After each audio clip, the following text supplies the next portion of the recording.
and the right wing dropped, and it dropped so fast, it was like 720 degrees per second. It was fast.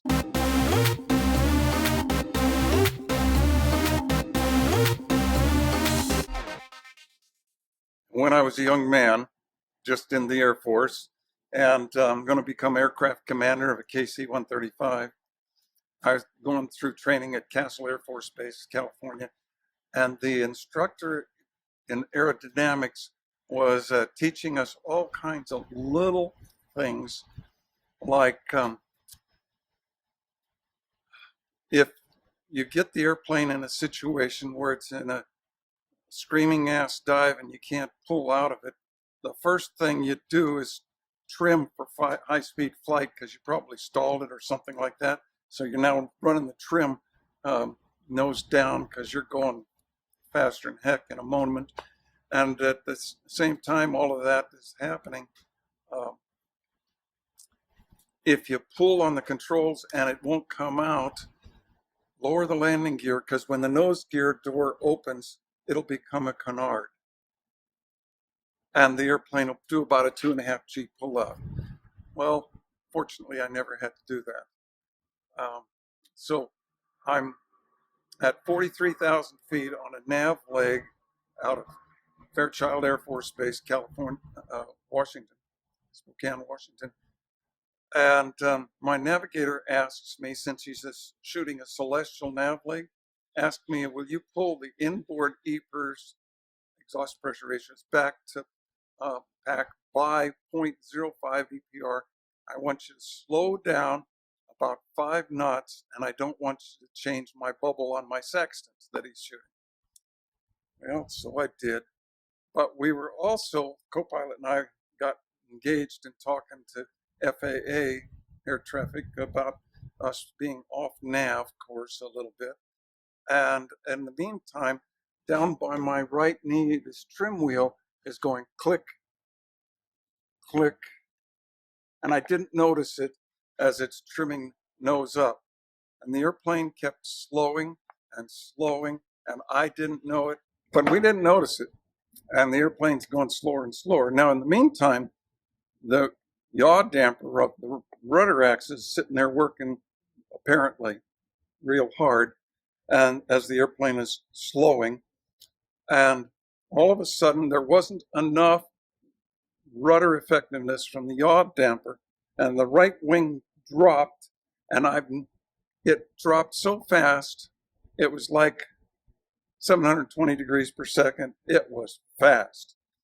And as it's going, I kept it going the same direction and trimming nose down, because I'm going to be going fast here in a moment, upside down, down. And I kept about a 0.5 G on it all the way around and pulled out, and I'm right back on altitude. Now, in those days, radar took about 14 seconds for radar to get back around from, I don't know what the timing was, but apparently air traffic control never saw me off altitude, but because I was right back on altitude with power up and trimmed and everything. And everything was just fine. Now, the important part is that as you're going like this, you've got to be trimming nose down, because you're going to be really going fast. Otherwise, if it's in a nose up trim, it'll be stalled in a and not capable of pulling you out because of that speed that you've got, and the trim that you've got are inappropriate. And pulled it right back out. There I am with the power up. Now the important part. Now we're back at altitude, and nobody, ATC didn't say anything. I didn't say anything, except I talked to the crew. I said, by the way, if you ever tell your wife, your girlfriend, your best friend, or anybody about what just happened, your military career and maybe your aviation career is absolutely over, period. So you can't tell anybody that this happened at all, not even a rumor, until you're positive that all of us are never going to be hired by an airline or never get another job in aviation. And apparently nobody told anything about it, but I am, because I'm trying to sell life assurance. to keep people from having events, but be aware that if you're going fast and it's trimmed for going slow, you may not be able to pull out of the ensuing dive. God bless the NCO that trained us that in aerodynamics and that concept years earlier at Castle Air Force Base, California. Well, the C5s were one of the first bases they were sent to was Travis Air Force Base, California. And I was stationed in the KC135 at Travis Air Force Base, California. And the wing commander had ultimate confidence in me. I was the chief of safety at the time for the organization. They sent me out over the Pacific from Travis Air Force Base to rendezvous with a C5 for air-to-air refueling. Now, for air refueling, there's specific air speeds that are specified for the refueling and so forth. And he's sitting back here, and he creates one heck of a bow wave, and it pushes my tail up because of that bow wave. And so my elevator is trimming nose up to hold into position on the autopilot. And one of the procedures that we had was a breakaway. And I shoved the engines all the way to the firewall, and he rips into idle and drops away as fast as he can.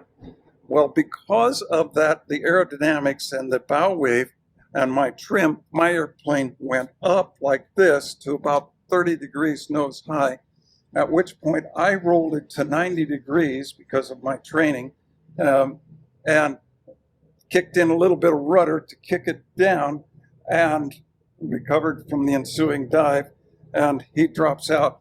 And after I wrote up all the report of what happened, the Air Force changed the procedure for a breakaway for C5. He cannot pull out faster than a certain number of feet per second on a breakaway because of my trim limitation. And but the point is, you better know what to do, and it seemed logical to me to just, as fast as possible, lay it on a wing, kick in a rudder, and recover from the ensuing. And there you have it. Hey gang, here from Hangar Talk. Thank you so much for plugging into the channel, liking, subscribing. We appreciate all you continuous subscribers, and we can't wait to see you on the next one.